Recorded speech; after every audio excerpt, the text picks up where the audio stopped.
Weird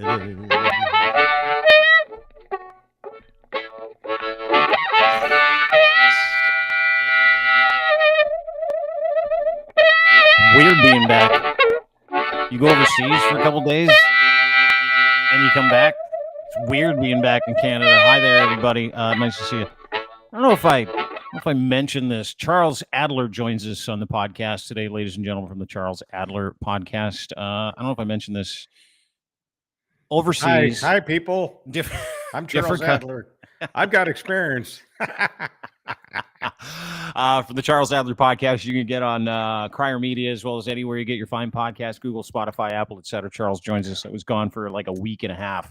I know, like 10, by the Lord. Yeah, I missed you. By the Lord. I missed you. I missed your religious entertainment. Yeah. That's what I really missed. I miss it. how much we both love religion and would sit there and talk about it at night. Miss it. Some people don't take secular people seriously, and yeah, the Lord does. So why don't I? I mean, I don't want to get into that rabbit hole too deeply, except that I was listening to, just before getting on for motivation, I was listening to Neil Diamond and Brother Love's Travel and Salvation show. So I'm all. Is that what you're doing? You're listening to a little Neil Diamond. I'm celebrating. You called him the Jewish Elvis. Hallelujah, hallelujah, brother. Brother Love's traveling. For those of you who don't know, Neil Diamond was known for many years as the Jewish Elvis. Yeah. And some of his hits included Cracklin' Rosie, which is a song that Dean used to play on his so-called rock show. That's right. I mean, you gotta be kidding. Rock guy playing Cracklin' Rosie. I love Cracklin' Rosie. It's one of my favorite songs. Whatever you say, sir. Anyway, he was playing Cracklin' Rosie. I think he was playing it years before the Red Sox started playing it as their theme song. Oh, that was Sweet Caroline. That was Sweet Caroline. Sweet Caroline Rosie was just a fun little tune we'd throw in there. Same with Dolly Parton's Jolene. That was the magic of radio, just to break format. And then we started like 15 years ago. We ended shows with Sweet Caroline. A couple years later, the Boston Red Sox started using it. And I'm like, you fucking stole it. Is what you did. That's what they did. Yeah. By the way, nobody talks about how the Tennessee Titans, their theme song that Dolly Parton sang, Mule Skinner. Nobody plays Mule Skinner anymore. I don't know why.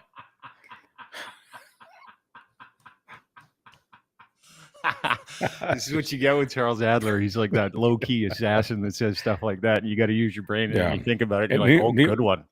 Neil Diamond also sang something called Suleiman. I don't know what that means, but it's French. Song. It's French. Is it French? I guess. Merci beaucoup. Yeah, you're good. You got your French. Charles Adler joins us. How are you? How's Winnipeg? What's Winnipeg like in the summer? I'm coming to see you on the 30th. I never get out. I live inside the Emmy room. Yeah. So I don't know. I mean, it could be the Emmy room could be in Reno, Nevada. Winnipeg, I know. Matter. But like Winnipeg is like, I'm coming out to see you on the 30th. Yeah. And we're gonna go for a nice steak dinner. You and Kundal from Sound Off. We're gonna sit by. He's like, "Do you want to sit by my pool?" And I'm like, "I guess." I don't know what Winnipeg's like in August, at the end of August, but like, it's no different than Toronto at the end of October. Yeah. Oh, okay. Basically.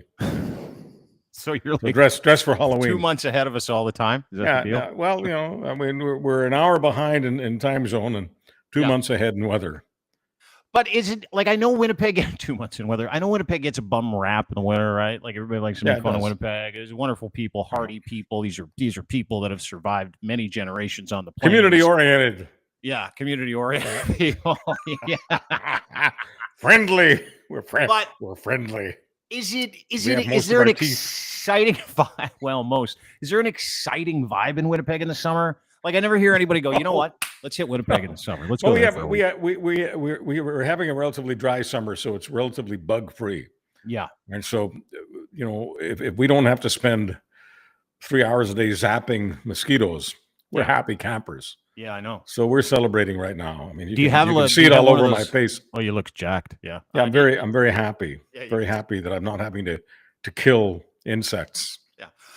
Do you have one of those tennis racket bug zappers that people have? Where they I got everything. Anything that's lethal.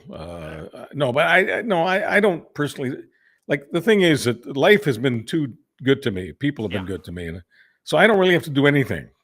Just fork it over. You get the credit card out, and there's nothing people in Winnipeg won't do for you if your credit is good. Yeah, nothing. What can we do for you, boss? You got great credit. Is your credit good? Oh man, nice to Good. see you. It's been a week. I was in Portugal for a while, and I was laughing because I know how staunchly proud you are of Canada. Yeah, I am. As Canadians. So I'm in Portugal, experiencing the Portuguese way of life. No one's in each other's shit. No one's telling each other how to live. No one's telling everybody how they should vote for. Like I drive down the main square. There's a giant billboard. It says Communist Party of Portugal. Think Really? left. Wow. It's got the hammer and the sickle. And I asked I'm not even kidding you. I asked my driver, Diago, I'm like, hey, is the Communist Party of Canada or Portugal huge here? He's like, oh, yeah, it's just another party. And I'm like, wow, in Canada, you would have people with tiki torches heading down there to burn it down. Yeah, I'm not. And the I'm people not there, happy with communism myself. No, I've got nothing positive to say about it. No. But I need but to no ask one's you in, this. my point is no one was in each other's ass the way we're in each other's Well, ass. Portugal's it's laid back. I mean, they don't get too upset about things. Europe is by and large. Europe. So I need to ask you this based on the problems we're having in this country. Yeah. Does the Prime Minister of Portugal sleep in a bus shelter? No. Because there's too many people in Canada sleeping in bus shelters. It's creepy. They clearly don't have credit. I think, but it's something that we've got to take seriously. It's just it's unseemly. I mean, nobody in a prosperous country should be sleeping in a bus shelter. Is that controversial? I mean, that? No. Okay. And this kind of touches on my point that I wanted to make. Like, as staunchly proud as you are of this country, when you get out of this country and you see the way other people live in civilized countries where people are allowed to be themselves, allowed to vote their conscience, and then you go through a city like Portugal or Lisbon specifically, it's the biggest city in Portugal. There's 1 million people that live in that city. There are no homeless encampments. Right. There are places where people can go to get a bite to eat. There are places where people can go to have a sleep. And if people want to choose to live on the streets, there are teams that go and actually collect those people. Here's the other magical part about Portugal. Drugs are 100% legal over there. Not that I'm a drug addict, because I'm not. And I talk about that a lot. But when you go to Lisbon, when you go to Portugal, you can consume any drug you want. And if you get caught with a whole bunch of it, guess what they don't do? Send you to jail. You know what they do? They send you for treatment. And I came back this time, and I know we talk about Canada, and we'll get to some of the issues. We'll talk about the Barbie stuff and Trudeau. We'll talk about Poilievre. We'll talk about Doug Ford and the Green Belt. But I wanted to go to kind of umbrella this conversation with the fact that I came back from a different country, resenting ours just a little bit more this time. Well, just a little bit more. If you want a big picture of this conversation, I'm happy to go there. I'll tell you why I don't do drugs, because you and your crier colleagues have me doing so many podcasts, so I've got to spend time in the Emmy room. I don't have time. I can't do drugs because drugs make me spend too much time on the throne. I've got no throne time because I've got too much Emmy time devoted to my career, which refuses to die, unlike AM radio, which is crashing and burning. And the people who are crashing and burning it are asking the government to pay them money and are talking about how Facebook and Google stole their clients. Yeah. Happened today. Their clients went to Facebook and Google because Facebook and Google were doing the things that radio used to do for them. Create happy listeners and happy customers and then find clients that wanted to make sure that those customers that were being created, those listeners and viewers, went to the stores that were advertising on the radio and TV stations, and that's how it was working. And then, I guess listeners and viewers got bored trying to endure drivel, and so listeners and viewers declined, and then the clients weren't getting as much action, and along comes Facebook and Google, and so the response from the industry that bored their listeners and viewers to death is that Google and Facebook stole from them. In high school, we used to call that kind of thinking loserville. We used to disrespect people who used to think that way. We didn't win the football game, so it was stolen from us by the refs. No, your team sucks.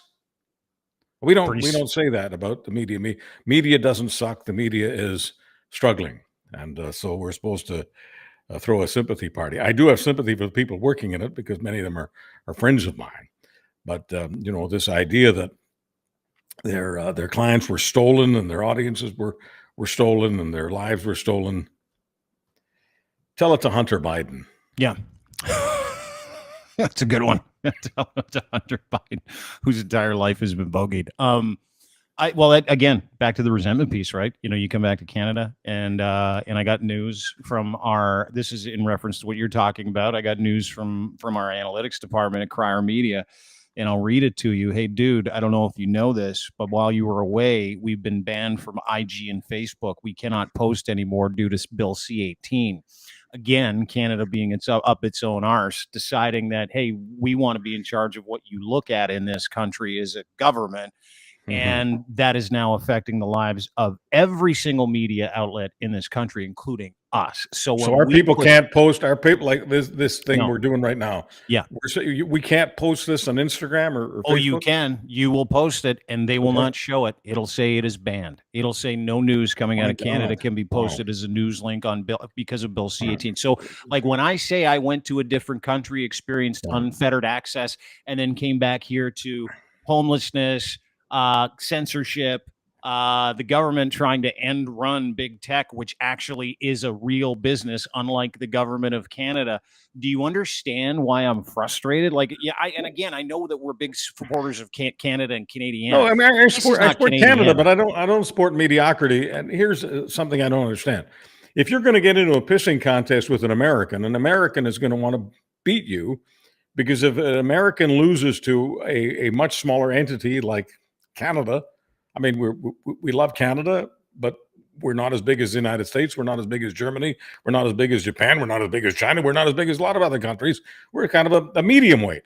So if a medium weight wants to take on a heavyweight like Facebook or Google or the United States of America, they will they will not cave. They will not turtle. They will not concede, because they're the big guy. And if they concede to someone that's a lot smaller, then a whole bunch of other people will want to make them go for concessions. So I don't know what our people were thinking. Did they actually think the Americans would somehow get outside of their American persona and American ego and just roll over to Canada for what? For what? For the relatively small. I mean, we're chump change. I mean, the idea that they're giving up a lot of dollars, they're giving up chump change in terms of the entire. I mean, when you think of the billions and literally billions of dollars that Google and Facebook make, why would they worry about the chump change they lose to Canada with this bill? So somebody had no sense of what the American personality and the American ego and the American business ego is all about. Otherwise, I just don't think this bill would have been crafted. Well, both bills, Bill C-18, Bill C-11, both kettle. People who want to do user-generated content, meaning they're going to regulate your content with C-11. Bill C-18, which the Trudeau government, the liberal Trudeau government, is rammed through, which has scared the shit out of Google and Meta. It's not even scaring them. They like to say they're at war with these guys. They do not care, to your point. They sell more Coca-Cola in New York City in a weekend than they sell across Canada in a year. Yeah. Do you think that an American mega power, mega company with billions in the bank gives a single shit about the government of Canada saying, hey, you got to pay us or else you're not allowed to operate up here? Do you think they care? Well, it's the equivalent of threatening the United States with the Canadian Navy. I mean, seriously. I mean, it's embarrassing. And I love our country. And I'm not a basher of this government. I'm not a basher of Trudeau. I'm not part of that at all. But I just don't understand what the thinking was here. Because if the thinking was that the Americans would say, yes, happy to do it, somebody wasn't doing any intel. And then that's the other thing, Dean. I mean, you can always find out how companies and corporations, how countries are going to react to something by simply, doing a little bit of intelligence work. Some people, call it spying. I mean, it's just business as usual. Find out what their culture is about. Find out how they are likely to respond, and if they're likely to swat you like a fly, don't go there. Don't embarrass yourself. Why do we do that though? Like, why? Because this is the frustration that I have. And again, it's comparison living because of where I was doing work with our client at Benfica and Clancy World for the past few days. And there's this familial attitude in those countries. And when you come here, maybe it's living through the lens of social media. Maybe it's because of the business that we're involved in. We are such a nanny country. We're that country where people, and I don't know if it's the government, it's every government, it's in every province, it's in every level, where we are preventative towards the people of this country. We want to prevent people from seeing things and doing things. And now their ultimate preventative nature is destroying people's ability that do content like this with Bill C-18, because they seem to think, and we're all being held hostage, every single one of us in this country, when it comes to putting out content, because of Bill C-18, because the government of Canada has decided to go to war with two businesses that do not give a shit about the government of Canada. Well, the war will end soon, because it's embarrassing for Canada, and so they'll find some way of extricating themselves from them. There's absolutely no upside for Canada in continuing this. What are they going to do? Continue to bash Google and Facebook? I mean, seriously. I mean, what is the upside for a country to be bashing two of, I guess, arguably the most popular corporations in the world? Two of the richest. Yeah, I mean, the whatever one may think of the winner-loser paradigm, Facebook or Meta and Google are obvious winners. So if you go around bashing winners, it makes you look like you're not a winner. Yeah. Yeah, well, that's what we do. I mean, and we sit there and tell people we're the freest country in the world. We're the greatest country in the world. We're the freest country in the world is now trying to tell people what they can and can't look at online. And the freest country in the world is trying to hold people, hold businesses hostage, because they think it's some kind of nationalistic perspective, and it ain't. Because it's business, right? It's small. It's small thinking. It's very small. It's like Canadian radio and television stations talk about how Google stole their lunch and stuff like it. It's small stuff. It's loser rhetoric. It doesn't do the country any good, and it certainly doesn't do a government any good, especially a government that's involved in a wrestling bout with a party that's into all sorts of conspiracy theories. Whether it's a WEF or the anti-vax stuff, whatever it is, convoy kookery. I mean, when you're up against a party like that, the smartest thing you can do is not get yourself into C-18, Facebook, Google quicksand. Just stay out of it. It's much easier calling the other guy an idiot if you don't behave like one. Is this what they all want? Like I see us all arguing all day long about who's wrong and who's right. It's very tribal, and the tribalism seems to be intentional. And it always seems to come back to the conspiracy theories, which Pierre Poilievre, as you point out several times, is a fan of. And I mean, we talk about gaslighting on a regular basis and what it does to the moldable brain of someone who can't reason, right? But that's the intentionality of politics today, specifically the far right politics, and specifically Pierre Poilievre. It's like, how can we muddy the water with as many conspiracy theories as possible? And he's connected to all of them. Well, part of it is a confidence problem. They don't have the confidence that they can get very many Liberal and NDP supporters, so they're trying to get people who ordinarily don't vote. And many of those who ordinarily don't vote, many of those who never vote, are fodder for this conspiracy stuff. I mean, most people who don't vote don't get involved in any kind of mainstream thought. They don't read the mainstream press. They don't pay attention to the mainstream media. They don't listen to much of it. And so they're much more open to, let's call it, alternative truth, alternative planets, alternative media, whatever you want to call it. Bullshit. Well, they're much more open to bullshit. And so the conservatives want in, and they saw Maxime Bernier, getting a few dog piles of it, and they figure they've got more money to play with than Maxime Bernier did. So Maxime Bernier can get a few 100,000, and maybe they can get 1 million, and just give you the flat number of 1 million. If the Conservative Party can get 1 million of people who believe in all these conspiracy theories, they've got a good shot at beating the Liberals. And Liberals can't get that crowd. The Liberals can't go all. They can't go to conspiratorial. They can't do that. Yeah. Most women voters don't buy into it. Most educated voters don't buy into it. And if the Liberals lose the women and the educated, they have no shot at all. What do you make of polling? Pierre Poilievre polling significantly higher, conservatives polling higher than the Yeah, Liberals. the people have gotten tired of the Liberal brand. Some of it is what you and I are talking about. Some of it is simply that it's been around for a long time, but most of it is in the supermarket. That's the only place where I see people actually get genuinely angry. They go to the supermarket and they see a box of grapes that used to cost $4. They see it costing $8. Then they hear people say, well, the official number on inflation is 3% or 4%. And they go, that official number is meaningless. $4 box of grapes is now $8, a year later or 2 years later. That's 100% increase. I'm using grapes just as an example because it's so accessible. You like grapes? Because you love grapes? I do like grapes. I do like plums. I do like blueberries. Big fan of nectarines as well. I mean, I like fruit. And fruit's getting expensive, except for bananas for some reason. Yeah, bananas are still cheap. Yeah, I don't know why bananas are always. I don't know either. There's no inflation doesn't exist in Costa Rica or Nicaragua or wherever the bananas are coming from in Central America, places we used to call the banana republics. But anyway, outside of bananas, you can't be eating bananas all day because I think a banana get all bunged up. I think a banana has almost as many calories as a coffee crisp.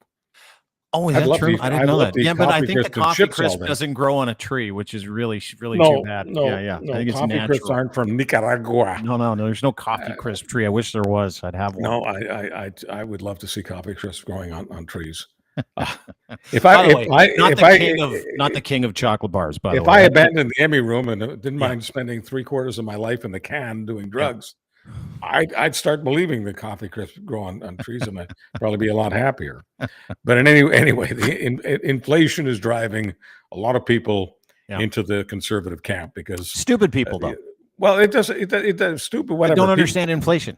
There's no law that says you have to have a brain to vote, right? X, right? That's all you put your pencil in your fist and go X. Yeah. And you're as Canadian as anybody else. Okay. Yeah. So for the guys doing this, they're mad about inflation. They're mad about the price of blackberries, and they're going, it can't get any worse. And that's when a government, whether it's provincial, federal, municipal, it doesn't matter. That's when they're in trouble. When there's a critical mass of people going, it can't get any worse. Yeah. And they do it with everything, right? They did it with food. They do it with inflation. They do it with carbon taxing. They do it with climate change. They do anything you can. They'll attach a conspiracy theory to, and they'll point right back to the federal government and go, it's their fault. Well, the conservatives win on the carbon tax too, because they go, okay, so you don't like what's going on in Maui? You don't like all these wildfires in Canada? You think climate change is real, et cetera? Okay, fine. How on earth is the increase in carbon tax going to stop the wildfires in Maui? And when you put it that way, I'm not saying it's the most intelligent way to put it, but when, in the political arena, when you put it that way, people go for the other guy. Yeah, dumb people. Why am I paying more at the pump? And why am I paying more for food? Why am I paying more for everything? Carbon tax is driving everything up. If I can't stop the wildfire in Maui. Yeah. Wouldn't it be easier for those people just to fucking learn how to read, though? Like, wouldn't it be easier for those people that mark X's and get angry about wildfires in Maui and things that they don't understand because some idiot with glasses is going, it's that guy's fault? Wouldn't it be easier if they just learned how to read? But here's the problem with all that the carbon tax. It doesn't matter how many times you explain it. Yeah. People know that Canada is relatively small compared to, I'll use Donald Trump's pronunciation, China. We're population-wise, we're much smaller than China, and we're much smaller than India. And so everyone knows that it doesn't matter what Canadians do, they could stop driving. Okay, that we could shut down industry. We could emit nothing. We can even stop farting. We can kill all the cows. Right, that's where most of the farts are coming from. You just kill all the cows and kill the carbon. The internal combustion engine, just stop it all, the trucks, the cars, the trains, nothing, okay? Nothing in Canada is moving. Nobody is even alive. And how much difference does it make to the planet in terms of emissions? Almost zero. Yeah. Because we're small. We're 40 million people. Are we 40? Not I as thought big we were as like China. 37 million. Yeah, dude, we're a popcorn fart in the world populace graph. Like, So we're, when people are aware of that, it doesn't matter how much you talk about the carbon tax. People, what difference is going to make? Why we am I talk why am about I being penalized? I'm not making a difference. well, they're being told they're penalized. They'll never realize that it's a rebate. Like, they're like, oh, it's Well, in many cases, I don't yeah. want to do the rebate. Yeah. Because I'm an Most of the idiot. people who are doing this are Yeah. getting their money back. That's true. Yeah, well, yeah, I know they are. They just don't realize it, and they'll still be mad when they get their money back, and they'll say it's Yeah, not the Canadian enough. government, doesn't do a great job of telling them that they're getting their money back. Like, in other words, let's say the government invested in big red envelopes, right? Red, just like the flag. Okay. Yeah. The bars on the flag. Okay. Big red envelopes and with a big C for carbon, or CT, carbon tax, or CTR, carbon tax rebate. So if people got those big red envelopes every single month with their CTR and a check from the government of Canada, people go, hey, this isn't so bad. Yeah. But they don't. The government doesn't do that. It's not efficient. I mean, it would cost a lot of money to do it that way, so it definitely wouldn't be as efficient. But politically, it might be the smartest thing they could ever do. Like for the voters. For the idiots that out there that like to vote. See, this is the problem. I've said this so many times. We got a pandemic of stupidity in this country now. It's like after the pandemic was over, the pandemic of stupid began, and we have people that'll believe anything. Case in point, the Barbie Trudeau fiasco. Right? Like Justin Trudeau, for everybody that isn't aware, the prime minister of this country. I'm in Portugal. Like my timeline blows up. And I'm like, what is this? What's a? And I'm like looking at the picture. It's Justin Trudeau. He and his son. They wear pink Barbie shirts. They go to the Barbie movie, and then he takes his daughter, who's 14, to the Oppenheimer movie. And he's not wearing a pink shirt the next day. Excellent troll job, by the way. Everybody stepped in it. I thought it was brilliant. But that one picture that Justin Trudeau took of him and his son wearing a pink shirt, going to the Barbie movie, having a good time, going to see a movie, going with his family, movie night with his son. That turned into Justin Trudeau just came out as gay because that was a week after he and his wife announced their separation. Have you ever worn anything pink, Dean? Salmon, and yes, I have. Yeah, okay. So real men can wear salmon. We call it salmon. I think I was 12 years old when I had my first salmon shirt. I thought it was cool. Looked awesome. I never thought for a moment that some conspiracist Neanderthal someday would say, "Hey, Adler's come on." You know what I'm saying? It's just so. But Trudeau attracts a lot of scummy people and scummy criticism. And I realize the scummy people want to be seen as victims, and they're thinking I'm victimizing them right now. But you got to be scummy to get on Twitter and call the prime minister a whole bunch of names, including pedophile, because he's going to a movie with his son and he's wearing a pink shirt. I mean, how does that make you call someone a pedophile or a groomer? Like, what does it get any lower? I mean, seriously, I know that some people think that anything that goes on in the States, we should be imitating up here. So if Marjorie Taylor Greene is calling people pedophiles and groomers, then I guess the fans of the Marjorie Taylor Greenes who want to be that way here want to do the same thing. But, at some point, does anyone ever ask themselves the question, would I ever want a member of my family called that for what crime exactly? Wearing a pink shirt? Just something that I think about from time to time. Like, why do so many people lower themselves into the Marjorie Taylor Greene grave? Why do they? You would know that. You would know that because you've worked with some of these people. Well, why do they co-opt? Because they think it works. They see it working in the States, and so they want to do it here. I mean, there's something about Canadian wannabes. I could say wannabes on the left, wannabes on the right, but predominantly this is wannabes on the right. They want to be what the American right is, and the American right goes around calling everyone those names, and so the Canadian right wants to do the same. And their favorite target in the States is Joe Biden, Hunter Biden, the Biden family. They call them Biden crime family, Biden pedophile family. Yeah. And they want to say that about the Trudeau family. It's weak I guess it works for them. I mean, sometimes if people post this stuff on Twitter and they've got their real names, they're not all using, troll names. Some of them are using their real names, and they also put in the Twitter, religious person, Christian values, stuff like that. Truth seeker, follower of Christ, that All kind that of stuff. yeah. Oh, yeah. And I'm saying to myself, wait a minute, these people have kids or grandkids or nieces or nephews. Like, don't they care if they see Uncle Ezekiel calling the prime minister a pedophile? Is that something that you want For your wearing kid a or pink your shirt at a grandkids to- movie. For wearing a Well, pink yeah. shirt at a movie. Dude. Like, I let's don't- think I about don't- that. Like, you talk about I the don't know. weaponization of conspiratorial theories. You talk about the weaponization of of this man, and not just this man, a community of people who want to be left alone to love and be loved. Right. And here's the other thing: the word pedophile that we've popularized, and groomer, which we've popularized. Every single person who is sexually assaulted by an adult, every time that thing makes an appearance for some type of political clout or some type of reason, which is absolutely sanctioned by people in the Conservative Party. They have never told people to stop. They have never said, stop using that word, stop using these tropes, stop making fun of the LGBT community. They are not a prop. That man just went, like, not one conservative. And you know what bothers me?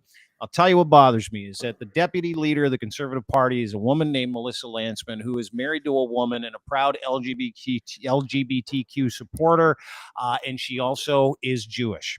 Now, I have watched her take a back seat to every single trope from the WEF and the Klaus Schwab bullshit to the LGBTQ bullshit and the hypocrisy and the lack of character and the lack of absolute values in politics with that party continue to show their heads all the time. And they can tell us all the stuff, right? I'm a big works over words person, Charles, right? Big works over words person.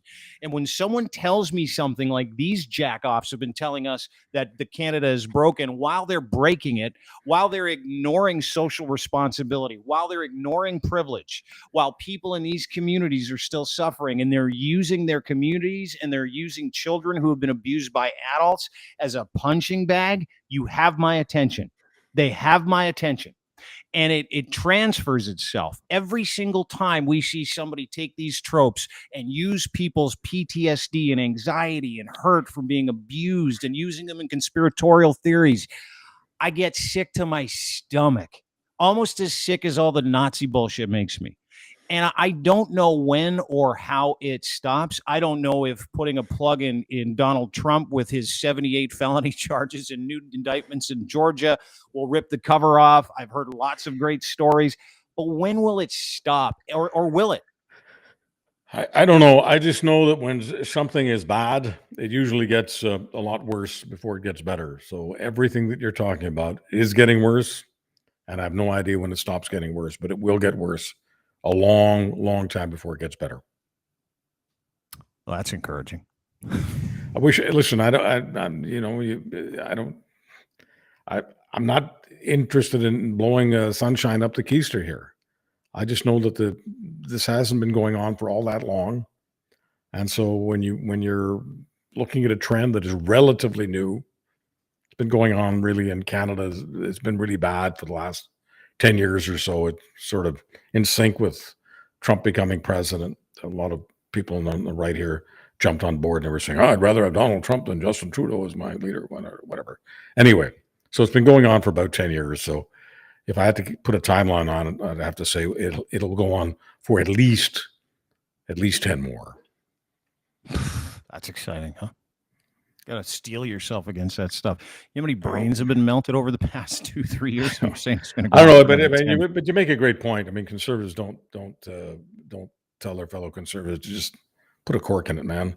Put a sock in it. It's getting old. It's getting tired, and it's not accomplishing anything. And I think many conservatives feel that it is accomplishing something. It's getting those votes I was telling you about. It's getting those votes from people who ordinarily don't vote. Now, they could absolutely bushwhack the conservatives. We could have a fresh election in the next couple of years and find out that those people who've been telling the pollsters that they're interested in voting, that they're going to vote conservative, they may not vote. I mean, if those are the folks you're relying on, if that's the horse you're betting on, that horse may not finish. Well, I mean, and polling is like by and large, it's I don't know what to believe anymore because of the polling that we saw in 2016, and all of a sudden, boom, who's the president, right? And then the polling that we saw here. I mean, polling is by and large bias. I have yet to see. I know Frankie Graves does some pretty great polling. Ecos, he's fairly unbiased, but the information again that we get is only the information that we want, and it's the information that it's affirmation, not information. Yeah, well, I like Coletto. Coleto's been pretty accurate. I like my guys at Ipsos in general. Over the years, John Wright has been. I mean, they've all been. Daryl Bricker, John Wright, Angus Reid himself. I've known all these guys, and I don't have any reason to believe that they're biased. I think they take snapshots, and they end up looking biased because of the snapshot in 2023 may mean absolutely nothing by the end of 2023, and certainly may mean nothing by 2025. But when I look at where they're at, days before an election and the election happens, 99% of the time they're within a point or two. In fact, I'm amazed at how remarkably accurate they are. Maybe maybe it's the narrative in the ether, right? Maybe the conspiratorial stuff is getting to me too, because like you sit and read these tweets from people, it's like, oh, you voted conservative in the last election, so this is a conservative leaning poll, or you voted liberal in the last election, so I can't trust anything you're putting out there in terms of numbers. But it's almost like we took great pride and are taking great pride in like destroying the reputation of any industry that might give anybody some type of negative picture according to their political leaning.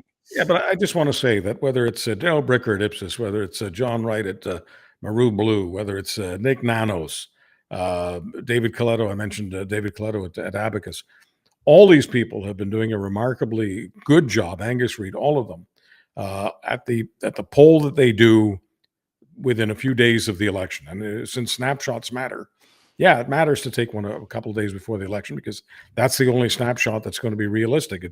It's pointless to say, well, 6 months ago, Abacus said such and such, and it didn't turn out that way. Well, who cares what they said 6 months ago? It was accurate 6 months ago. You've got to, find out what they said 6 minutes ago, or 6 hours ago, or 6 days ago. Mm-hmm. But yeah, if you want to attack pollsters, you can take a look at polls that are taken long before the actual election. Compare them to the election, say, well, these guys don't know what they're doing.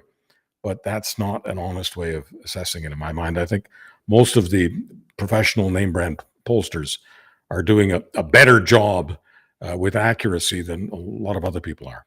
Can I ask you a question? Just switching switching topics. We read polling here in Ontario. I'm in Ontario. You're in Manitoba. That's where Charles Adler's home base is. Mine is. I'm actually everywhere. I want you to know that it doesn't matter where my ass is. My head is everywhere. My head is in Atlantic Canada. My head is in Quebec, Ontario, British Columbia, Alberta, and of course also Saskatchewan and Manitoba here on the gorgeous prairie in my little house on the prairie. My head is with you, except for in the province of Saskatchewan. I try to not think there. Okay. But let me ask you a question, because Ontario, and I've been saying this for a long time, and keep in mind I know the players involved here. Yes. Ontario is a kleptocratic government. Ontario. What does that mean? Kleptocratic. Does that mean? Are you talking about thieves? Is like a conspiracy of thieves? Kleptocracy. People, because a kleptomaniac is a guy who's stealing, he doesn't even know it. Just they have all the power, and they take things and they say, hey, this is just the way it is because I get to write the law. And we've seen that in this province. Doug Ford is the premier of this province. He just won his second mandate with a majority about a year and a half ago. And is he attracted? Is he attracted to people who write checks? Yes, is Mr. Ford appears to be. I've never known a professional politician who is attracted to people who write checks to his political party. That's new. Well, it is an incredible thing, to find out that Doug Ford is attracted to people that have deep pockets and write big checks. How does that even happen? Well, I don't know, but it seems to be a political thing, right? It seems to be one of those things that everybody does. But they probably only make it. They probably don't make more than $7 or $8 billion on the association, right? Yeah, it's not like they're making any real money. 8.3, as a matter of fact, that's the number. This came out this week. Doug Ford and the Conservative government effectively gave a whole bunch of land and opened up land and got rid of any ecological issues to destroy parts of the Greenbelt in this beautiful province that are protected lands, and gave the go-ahead to 14 out of 15 of his friends that own construction companies that donate to him in what was called a secretive effort to rig building on protected lands to the tune of $8.3 billion. Let me just read through this. The Auditor General, Bonnie Lysyk, didn't mince Just words. so everyone knows, this isn't for Marjorie Taylor Greene. No. In the grave in Georgia. This is from Canada's own, Ontario's own Auditor General. So this isn't a conspiracy theory. No, this is the Auditor General that released a report who said the whole effing thing was rigged, and Doug gave all these lands to his friends who own construction companies who donate to him. It's a fact. This is pure criminality, friends. Ontario's Auditor General, Bonnie Lysyk, didn't mince words. Alleged criminality. Let's just alleged. It's pure alleged criminality. Yeah. Thank you, Neil. The Jewish Elvis, Neil Diamond, is insisting that I stay kosher on this one. It's Thanks, alleged. Buddy. Everything we're saying is alleged. Yeah. Well, it's alleged unless you read the Auditor General report, then it's all right there. But I'm alleging it's in I'm saying it's in that report. This is just a story that allegedly leans out. I'm just saying the Auditor General didn't call it criminality, and you're alleging criminality. Correct. I'm alleging big time. Trying to cover your ass. Thanks, buddy. I appreciate you. I just won't be helpful to the president. Just won't be helpful. No. I need you to keep me out of trouble. This is sometimes Dean gets over. I'm your guard. Thanks, I'm your guardian on this. Her message: developers had a huge influence over the process, rewarded Greenbelt land for development. None of the process actually had any oversight. Lysyk, the Attorney General, had a list of recommendations, including a better clarification of roles among political staffers, assigned Greenbelt development duties, limited blah, blah, blah, blah, blah. Despite the recognition that the process was tilted towards the benefit of developers who have relationships with Premier Ford, who put a whole bunch of cash envelopes in a stag house one day at his house, and we have video of that. The Auditor General does not have the power to initiate any criminal charges. Her press conferences yesterday morning, Lysyk did mention she had meetings with Ontario Provincial Police, but the details of those, that's big. When asked about whether or not it's normal or acceptable for Housing Minister Steve Clark's Chief of Staff, Ryan Amato, to receive packages from developers who are eventually granted the rights to develop the Greenbelt, Lysyk reiterated the role of Ontario's Integrity Commissioner, as well as the need for a review of what passes for proper communications. The government officials, third-party lobbyist, Amato oversaw $8.3 billion worth of winning bids for Doug Ford's friends. Lysyk, and this is important, when asked about recent comments from the Premier's office that questioned the scope of the report, said those types of comments are a diversion to distract the public from what the auditor is tasked to do, audit a process and make recommendations. Charles Adler. Come on. This, you might as well call it the money belt as opposed to the green belt, because that's what this is. And all you have to do is look at that number, $8.3 billion. Okay, so that's, I've seen some people win big money at Caesar's Palace, but I've never seen anyone walk away with $8.3 billion. Can I ask you a question? Yeah. In political circles, when a politician like Mike Harris back in the day opens up long-term care and he mints a bunch of new millionaires and billionaires, and then Doug Ford and his government decides that we're just going to, on the sly, open up protected lands, destroy a whole bunch of species. We're going to keep billions of dollars in COVID money to pay for it, and we're going to make sure that that goes to my developer friends who are at my daughter's stag, who stuffed this really cool envelope with a bunch of stag money. Like Dean Blundell's loading the barrel. Loading the barrel, ladies and gentlemen. Yeah. And here it comes. This has been happening for years. This has been happening for decades. This has happened in every political party, every major circle, every single government. They reward their relationships, reward their donors with these sweet contracts, sole sourced, in this case, secretively, as is being alleged by Bonnie Lysyk in the Auditor General's report, alleged. What happens to those relationships? What is the purpose of those relationships? And why are these government officials sidling up to these guys? Okay, so what happens after? Because listen, I just went through a whole thing about Mike Harris, long-term care. You see relationships get minted from political to commerce. You see business guys lining up with people who can help them in their policy. You and I have seen it in media. We've seen it in construction. But generally speaking, aren't alleged collusive deals like this where politicians are, taking laws and pushing them to the side to mint their friends, mint their donors, mint their relationships. What do they get after they get out of office? Is there some kind of quid pro quo in these deals? And keep in mind, I'm not talking about one party. I'm talking about politics and business at that intersection. Well, I don't know what Doug Ford wants to do after politics, and I don't know what all of his people want to do after politics. But clearly, relationships are formed, and most people who have been in politics, whether it's the premier level or all the other subordinate levels, most people have done well after politics. There is life after politics. There is business, and you can make the case or not, but it's not about any particular party. But I would say, as far as the politics goes, Doug Ford is still a lucky camper because the opposition in Ontario is relatively weak, and even when they're given a gift like this, they're not particularly good at doing very much with it. So it'll be very interesting for me anyway to observe politically how much this affects Doug Ford. I'm not willing to say that the Doug Ford era is over because of the Greenbelt / Money Belt, because you can't be over unless someone knocks you off. And at the moment, I don't see the Liberals and the NDP knocking him off. Now, maybe the Liberals will come up with some incredible leader that can do it. Certainly, that leader is being given a weapon. But we have to wait and see. Are you surprised that it's not it's getting some press? What's happening here, but are you surprised at the vitriol? Are you surprised that people are demanding an investigation? Like I'm seeing. No. I mean, I'm not surprised at all. Criminal because on its face that you like when you read it, do you go, oh, "This is not good"? No, it's not good. But I'm not willing to say that it's more important than a box of grapes. I'm not willing to say that for the people who are at the supermarket upset about the prices, whether it's in the fruit section, the meat section, the cereal section, those people are so concerned about that right now because that is definitely a pocketbook issue. It doesn't have to be spun as a pocketbook issue. It doesn't have to be turned into it. That's exactly what it is. And so for the people who are upset about that, if you were to ask them what's more important to you, the price of bacon and eggs, or Doug Ford's friends and associates making dough at the Greenbelt? I mean, it's an easy question to answer. It's the grapes. It's amazing to me.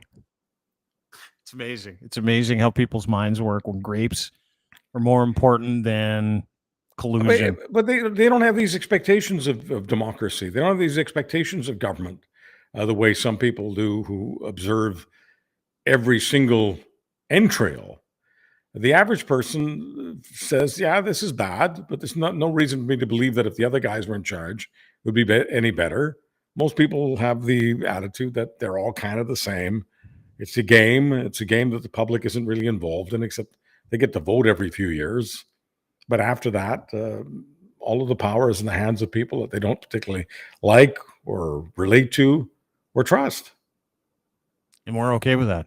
That's the most amazing part of that whole thing. It's not about being okay. I just don't think the average person feels empowered enough to make a difference. So it's not about being okay or not okay. It's just about people generally spend their lives on things they have some control over. That's why they spend their lives with this little device here. Mm-hmm. They're clicking all the time. It's not just because whatever is on the screen is boring. They're clicking because that's one of the only things that gives them a sense of control. That and the leash on the dog. Dog leashes and clickers have more to do with how people live their lives than political scandals. It's amazing. That's why if you want to get people all revved up in any given hour, and you're not talking about politics, talk to them about what's hot on Netflix, what's hot on the Food Channel, because that's where people's eyeballs are. By the way, I watch the Food Channel all the time. No, it's just a shame. I do watch the Food Channel all the time because that's got more relevance in my life. Like I made a really delicious turkey sausage soup yesterday. I'm going to eat it. Yeah, enjoy it. And how did it feel to have control over the incredible meat, and the vegetables and the appliances and the stove? Made a great roux in a crock pot. And the whole experience is really satisfactory because you're in charge. Right. And that is such a great point that you make, is because, and I hammer at this all the time when people are driving themselves crazy, arguing about things they will never change. But there's a certain helplessness in that, right? Yeah. Like when I look at the alleged criminality of the Ontario government, the alleged corruption, which is hiding in plain sight in the AG's report, I think to myself, that's wrong. That's like, Yeah. like if anybody else in this is a legal issue, anybody, like, this should be investigated. This is wrong. What's happening is wrong, but but I have no control over that, even though it's wrong, other than to voice my opinion. Well, And people get misguided when they voice that opinion online, right? Like, and so, like, I've been called a cuck. I've been called a loser. I've been called the P word, and I don't want to repeat the P word on the podcast with you, because I'm like, hey, this is criminality. Guys, like, whatever, man. Business is business, you yeah. P word. And I'm like, this is alleged criminality still. You can call me all the names you want. But, like, do we not pay attention to that in this country anymore? Angry people are attracted to stuff online, and angry people get even angrier on these things, not just because of the alleged criminality, but because they have no control over it. And when people have no control over something, one of two things happens. They either tune out, see ya, or they get angry. If they stay engaged, they get angry. Mm-hmm. Mm-hmm. Yeah, that's a great point, Charles. I'll let you go. I feel like I've taken up all your time today on a Sunday. Sorry. Well, you're gonna have your fellow banditos take up more of my time. I have no doubt. Oh yeah. Dean sent me. Can you do 38 minutes with me? Dean sent me. Can you do 3 hours and 8 minutes with me, please? It wasn't me. It wasn't me this week. It's just everybody. See, this is the problem when you bring in like a top flight personality to your network, like Charles Adler. Everybody's like, when we hired you, everybody was like, "Can I have him on my podcast?" I'm like, "Ask him." About 90% of them were like, "I'm too scared." What I have become is a wildebeest. Okay, I'm a wildebeest, and they've got me. I'm down, and the hyenas are after me, and the vultures are after me, and Yeah. all of the other carnivores that don't care whether or not the meat's been rotting for days. They're coming after my carcass. Within weeks, I expect to be nothing but bones. Barely. I think you're going to be all right. I think you're good. You got a massive You'll have podcast. People love you. You have to find my DNA in a baggie. I'll have to check your teeth to make sure it's you. I love Crier, but it's killing me. They're devouring me, these hyenas. Dude, we need you on on important issues like collusion and alleged criminality. My job is to keep the hyenas laughing. You do a great job. The Charles Adler podcast is available anywhere you can find podcasts: Google, Apple, Spotify, etc. 3 Minutes of Matter now up today. You can hear him talk about Ian Bremmer and sharks, and of course the Hawaii wildfires. Did you see that? Oh my God, I felt terrible. I want to thank Dean Blundell. Dean is the girl I brought to the dance. I'm dancing with her every day. Yeah, that's right. Sorry, buddy. Allegedly. Dude, I'm coming there on the 30th. I'm coming to Winnipeg. That's why I was asking at the start of the podcast what Winnipeg is like in the summer, because you have to take me out for dinner. If you want to find out what Winnipeg's like in the summer, you've got to come in June, but you're coming at the end of August. You're taking your chances. Yeah, you're going to find out what Ontario looks like in the winter. Yeah, I'm excited. See you soon, Charles Adler. I'll see you on the 30th. Thanks so much for being here. Charles Adler podcast available anywhere you can find podcasts. The voice of common sense. It's funny. I could take that guy through a million different things, and he makes sense to me more than anybody else on this planet. Even though that was like highly, hey, explain this to me. What's going on? How does this work?